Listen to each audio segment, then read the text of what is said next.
but I knew it was one of those trust your heart, trust your gut moments in my career where I was like, I know I want to be an Imagineer. I know I want to wear that name tag. If I don't take this chance, I'll never know. And so I bet on myself.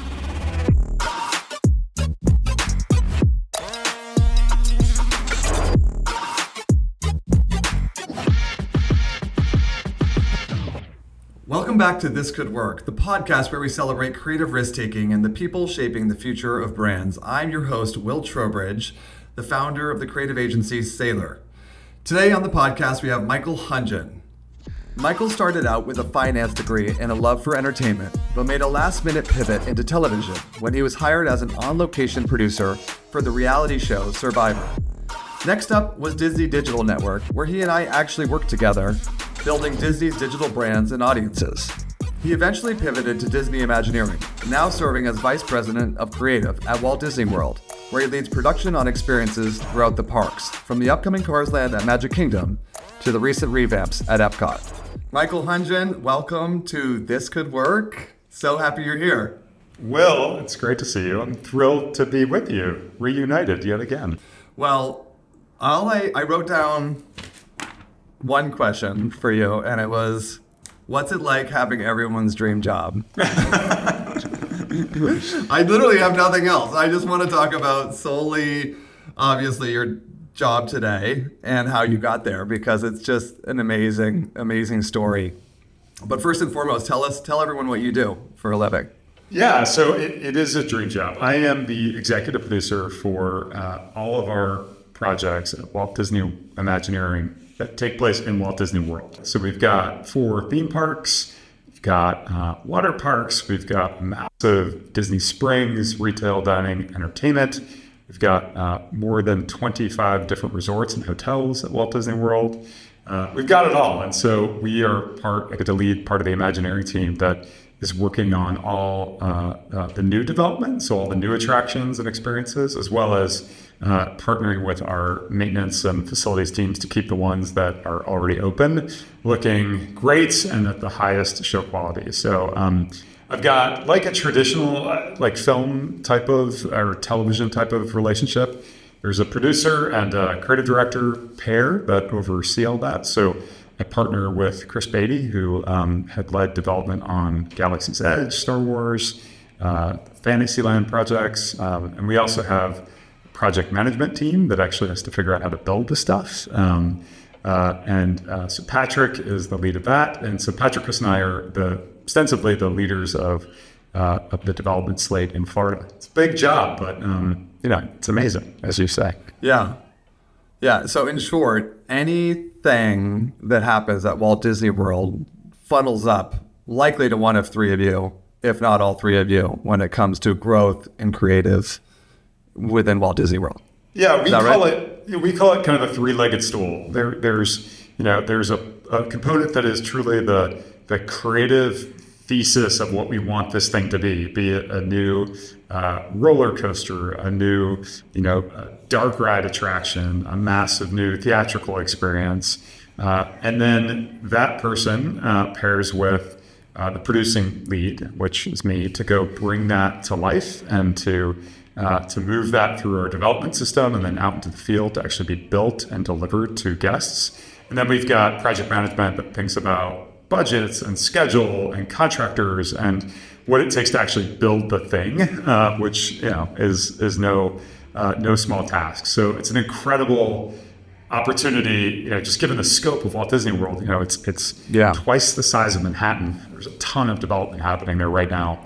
That is such a cool stat. Yeah. Oh my gosh. As we turbocharge the experiences segment for Disney. And it's a dream. Well, if you said to me, like this 10-year-old kid who would go down there with his family, that one day he'd get to work alongside some of the most talented, most creative, most professional folks who could build this stuff, my mind would have been blown. It is blown. I still can't believe I get paid to do this job. It's incredible. Yeah. My mind is blown too.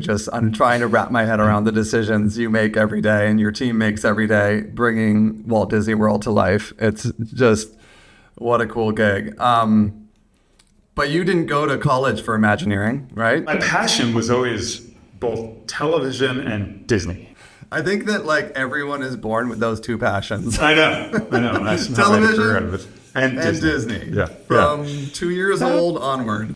Meanwhile, I went to college. I went to Boston College and got a degree in finance. And I remember there was this point in that journey where I thought, well, the only thing that you make when you're in finance is more money. I was like, I couldn't wrestle with the fact that the job is just to grow more of a thing that is the thing that you're involved with in the first place. Like more money for what? For money's sake. And I wrestled with that because I was like, gosh, I know I have a creative flair. I know that I was producing a TV show at the time in college.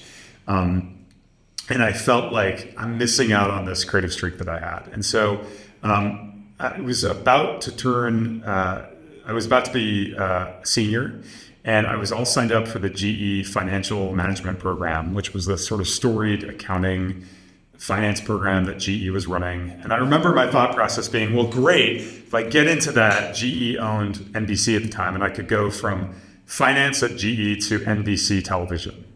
And I remember talking to the person recruiting, and they were like, yeah, the finance people don't really talk to the entertainment people. It's kind of church and state.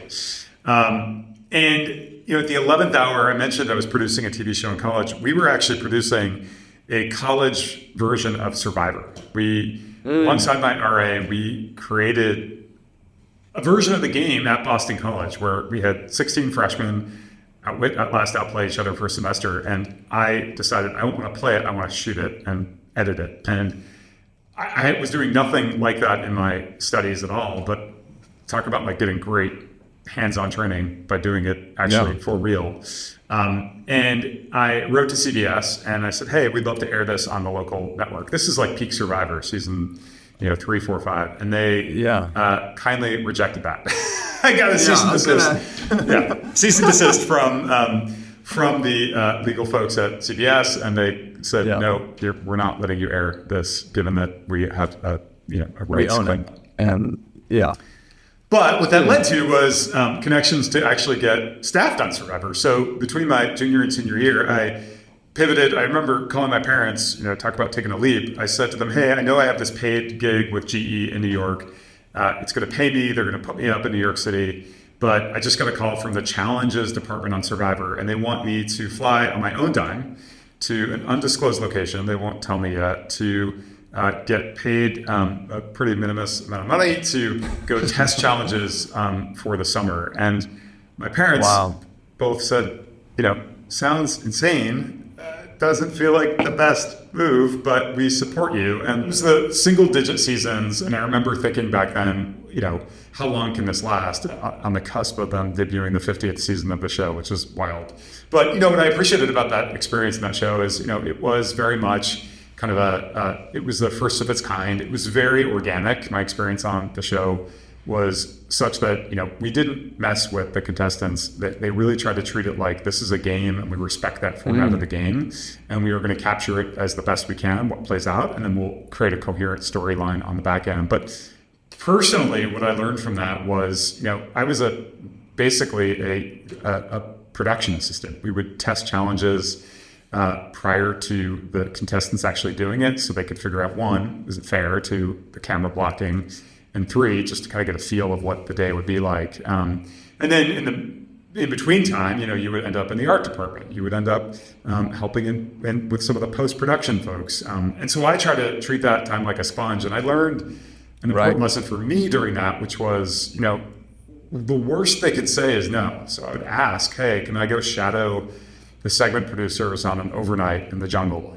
Hey, can I go sit in with the post department and see how they start to edit the show together? And I remember, doing one of those overnights and thinking, I'm alone on this beach with these 12 contestants, and it's just me. And this, whole multi-million-dollar, essentially, production, anything can happen tonight, and I'm the only one with a camera to capture it. So it was a great, trial by fire. I think I learned that if you present with confidence, even if you don't know what you're doing, you can convince people you've got it handled. And I think I learned a lot about just sort of learning on the fly and being able to trust your instincts and kind of run with it and don't be afraid of asking. So you were producing Survivor for a few years. You continued to produce television, correct? The first chapter was really producing TV, but I knew that I had to scratch towards Disney.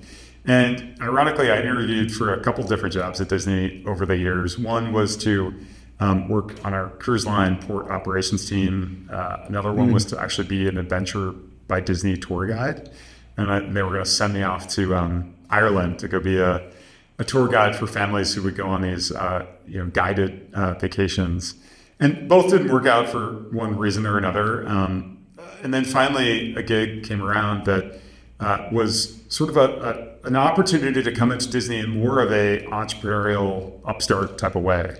Disney was trying to figure out what it wanted to be on the internet. It was sort of the boom of the digital marketing marketplace, if you will. And we knew we had to be there as a company, but we didn't know how to show up and what Disney would be like on YouTube or Instagram or Facebook. Right. And these fan communities were passionate, but Disney was trying to figure out how to harness that passion and energy. And so joined the Disney Interactive group at the time and got to work with the likes of you and many others. And it was kind of the wild, wild west for a moment there. Totally. We were building it on the fly. And it was fascinating to work in this entrepreneurial part of the company that truly was paving the way for a very storied media company in spaces that they had not been on before. And we got a lot of freedom and a lot of leeway, and we learned a lot, and we were constantly pivoting through that phase of our development. I think entrepreneurial is a great way to put it. I didn't really think of it in that way until you bring it up, but it was like so much of kind of self-made value. Like we were literally coming up with ideas sometimes based upon an opportunity that'd come through from, some internal stakeholder combined with what we're seeing that just got dropped from then Facebook, and building it in a day and publishing it. And, at that time, Facebook wasn't limiting reach by any means. They were, in fact, pushing people to brands and publishers. And we just see like tens of millions of views on just the littlest thing, like the littlest little spark of an idea, because it was from Disney. And I don't think audiences really even understood how that was built or cared, really. It was just from Disney, and they needed and wanted to engage with it. Yeah, I mean, we were playing with, it was peak BuzzFeed as well, and so we were playing with unique brands that or editorial voices that had different perspectives. We could be self-referential. We were, we were riding that quiz meme, GIF, like listicle. I mean, you name it. Quiz vids, news vids. But what was cool about it was, you would have an idea in the morning, you would develop it during the day, you would publish it by that afternoon, and less than 12 hours later, you'd know how it performed. And there was something very exciting about you think about entertainment at large, that medium, you don't get instantaneous results, especially now, like you did when the internet was sort of first blowing up. I think definitely now you measure by the long tail of viewing or box office. You develop something for years and it finally gets released in theaters, and the connectivity between making the product and getting the reaction to the product, or the commercialization, or the engagement with the product was so spread out. And it was a time when it was instantaneous. So we were literally building the plane, flying it, and then rebuilding it the next day. It was like after 24 hours, I didn't look at it again. I was like, okay, well, it either hit or missed in 24 hours, moving on to the next thing.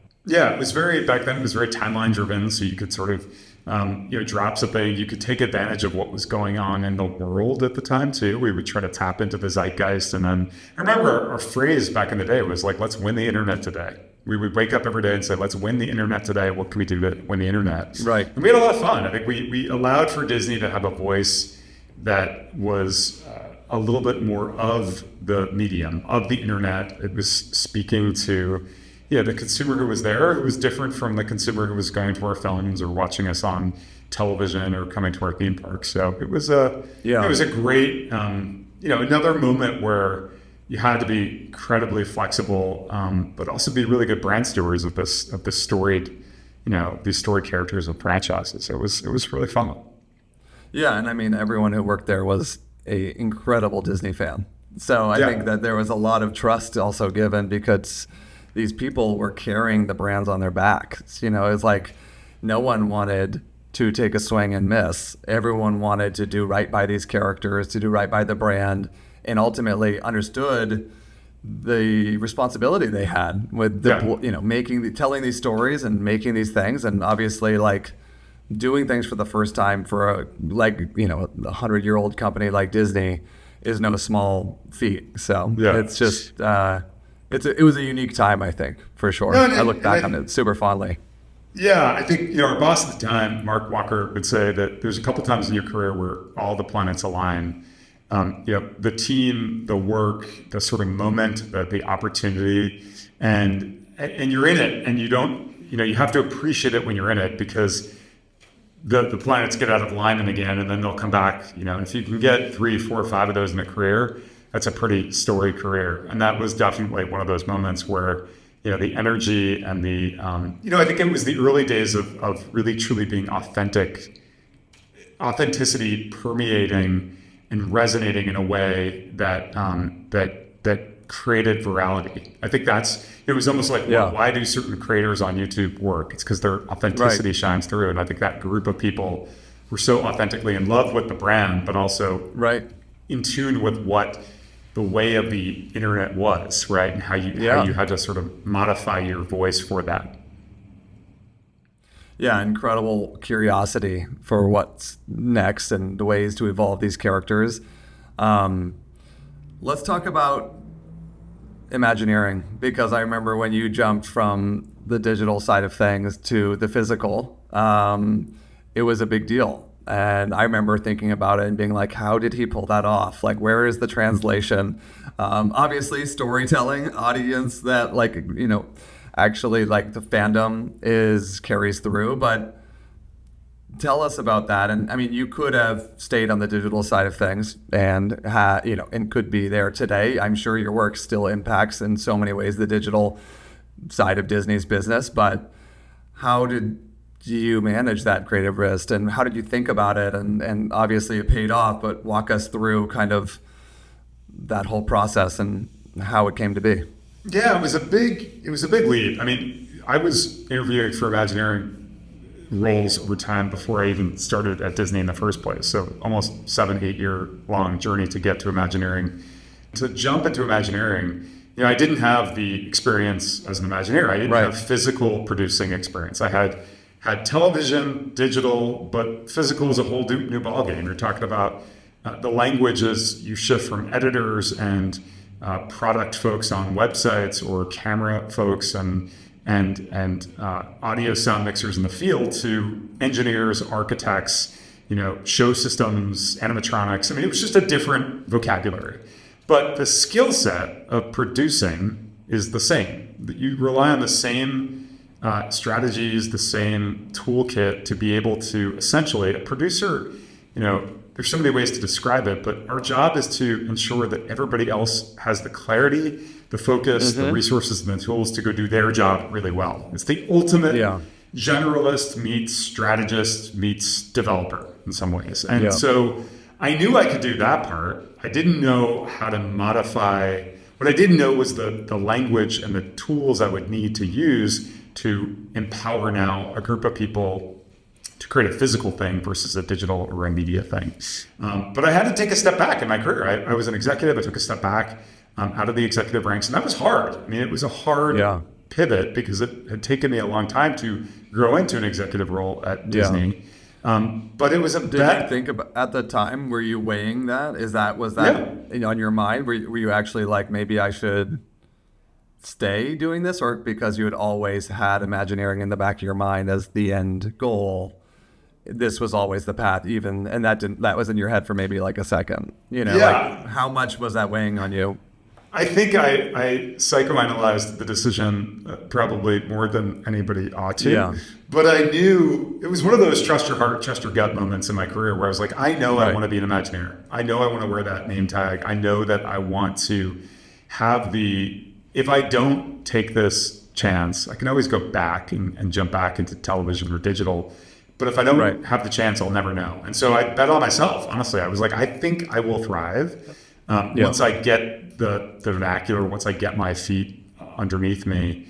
I think I will thrive. And I've been fortunate to have people who bet on me. I've been fortunate to work with amazingly talented people here. And I've been fortunate to be put in situations where I can thrive. I think it's like, looking back, it's easy to, now that it's like crystallized into this incredible scope and job that you have today. But I can't imagine that what went through your head. I think that for those who don't know how Disney works, like, these are like separate businesses within Disney, and they have separate communities, separate hierarchies, separate ways of working. It's not like, oh, everyone works together, everyone knows Michael. It's like, no, you're like, it's a whole new business, it's a whole new culture, it's probably a whole new, I know it's a whole new way of working, in that you're working years out instead of hours out. It's like, it's a lot of shifting. It's a shifting sands. And so I do think it takes a lot of guts to do that, and also, luckily, you knew your passion for Disney wouldn't change, and you knew you were very capable and a chameleon, like you said before. So I can see why you did it, and I'm so glad you did. I mean, tell me, that's an amazing creative risk that has paid off. Tell me about one over your career that hasn't. What is a bet you've made that has maybe not worked out the way you wanted? I think one bet I made when I was at Disney in the digital group. I worked. I at one point I left. I went to Google and YouTube. I kind of got wooed away by a great title and a great what was a great opportunity to go lead some of the credit for the YouTube spaces. But in my heart of hearts, while I have tremendous respect for YouTubers and that creative community, I knew I wasn't a fan of the product as much as I was of Disney. And I also knew I couldn't just kind of do it for the paycheck. I had to do something. I felt like if I'm going to spend, 40, 50, 60 hours a week doing something, I better love it. And I knew quickly. I was like 6 months into that job, I was already trying to find a way to pivot back. And it was very fortunate. Not a lot of people get to boomerang back to Disney, period. Not a lot of people get to do it within a year. But it just kind of happened to work out. But it was a good example where I was running away from something that I was at the time dissatisfied with versus, chasing ultimately what I knew I really wanted. And, it was I'm glad I did it, because I kind of learned a lot about what I needed and what I didn't need in a job and a career. While the perks and the pay and the benefits were all fantastic at Google, that's not what motivated me to wake up in the morning. And obviously, you found your way back. And I remember, I think you got the job you wanted when you got back, so it all worked out. But it was a time for sure. Well, and I think too that it was the first since I got back, and since coming to Imagineering, it's been the first time in my career that I've always been focused on how to get to what was next. For me, it was always like, I got to figure out the path to, and I got to network my way to, and I got to figure out. And once I finally got back to Disney and then back to Imagineering, I was like, okay, now I'm just going to keep focused on doing an amazing, killer job at the job I have. And then it's about trusting my leaders. I mean, this sounds so saccharine, but it's about trusting my leaders for highest and best value. Like, what I can do at this point in my career. What I bring to the table. What I care about and what my passions are. I'm going to trust that you're going to figure out what is the best goal or what is the best use of me, and hopefully that aligns with a great opportunity. And and that has only led me to great roles within Disney, and now getting this job to lead the Walt Disney World portfolio group here has been awesome. I mean, it's a total dream job. I mean, we jumped from shooting something with the Muppets to brainstorming. We're developing a massive new villains land at Walt Disney World to pivoting to figure out. Walk me through a day in the life. What is hitting your plate? Are you reviewing creative work? Are you going and supervising and crossing the T's and dotting the I's on work that's finished? What are you doing on a day-to-day basis? It's two jobs. I think ultimately no day is the same, which is awesome. I like having lots of plates, spinning. There's a character in Pirates for those who've been on Pirates of the Caribbean at Disneyland, who's wearing all these hats and he's trying to balance the hats and he's constantly teetering, which is a great visual for what this job is. You're wearing 15 hats, trying to keep them all straight. But the job is twofold. One, the job is to make sure that both Walt Disney World leadership and our Imagineering leadership, Bruce Vaughn is our president and chief creative officer. I work for Ali Rubenstein, who leads creative and show for the entire Imagineering organization. It's to make sure that we are here to make sure that the projects we're pushing are the best that they can be within the constraints of budget, schedule, but also pushing the creative as far as we can to make a great guest experience. So ultimately, we're trying to do that for Imagineering because of the brand and what we represent, but also for Walt Disney World and the commercial demands that are put on that business. But equally, and if not more important, it's making sure that we are setting clear direction for the hundreds, 1,000 plus Imagineers who are in Florida and empowering them to be great. You get to a certain point and you don't get to do. You have to lead. Totally. And I think one of the biggest themes this year for Chris and Patrick and myself, our leadership team, has been leadership matters. Somebody said that to me once as I was coming up. And I would kind of sort of said, yeah, of course, leadership matters. That's obvious. But as I've had to scale and been given more opportunities to be a leader, it's a job. Like leadership is a job. You got to show up day in, day out and be a supporter of the scores of people who are out there doing the work and empowering them and inspiring them and getting them sometimes the brass tacks, decision-making, clarity, focus, paving that way to prepare them, to promote them, and to ensure they have what they need to be great. And so that's the job. But it varies from massive new villains lands to, hey, we've got a new merchandise kiosk, and that thing matters to a guest just as much as every the detail. Massive expansions that we're doing. 360-degree detail. I think that is what's so cool about what you do is it's not about just make it look good on the screen. It's about every angle. Every angle can be dissected, and every little detail matters.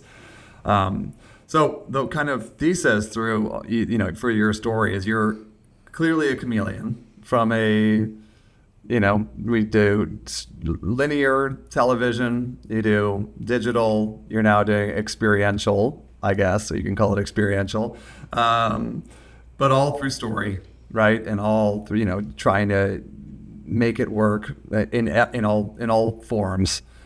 Is there anything that, when you talk to people who obviously want your job or want to hear your story, that you impart on them? Is it really bring your whole self, follow your dreams, literally?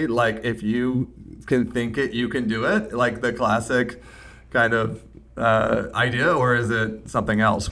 Yeah, it is a bit of, if you could dream it, you can do it. I mean, that is that has been my story. It was emblazoned on this attraction that used to be at Epcot when I was a kid. I guess the one thing I would say is do everything with deep intention. I like to say to folks that the way you do one thing is the way you do everything, and that intention you bring and the detail that you put and thought and the excellence you bring to that, you should think about across the experiences, whether it's the interpersonal, whether it's the way that you relate to people, whether it's the work product. Do it and do it really, really well. And that will only aggregate and build credibility, for you to grow and do more on the journey. And, this job, I always say to people, there's a lot of jobs at Disney, and I'm grateful to work with colleagues across all kinds of mediums, be it marketing, distribution, commercial, operations.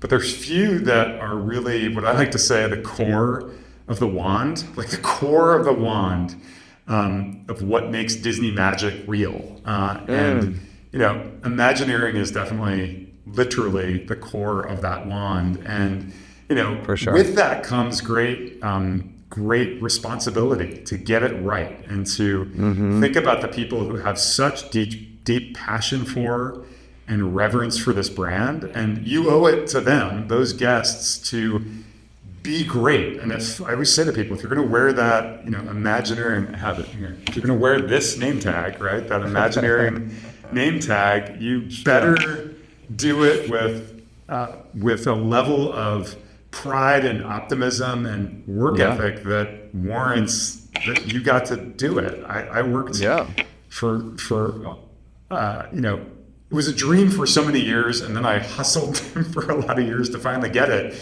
Yeah. And so I take that really seriously as both a badge of pride, but also as a responsibility to do it right. Yeah. Beautifully said. I think the reality is these sort of jobs aren't handed out to anyone.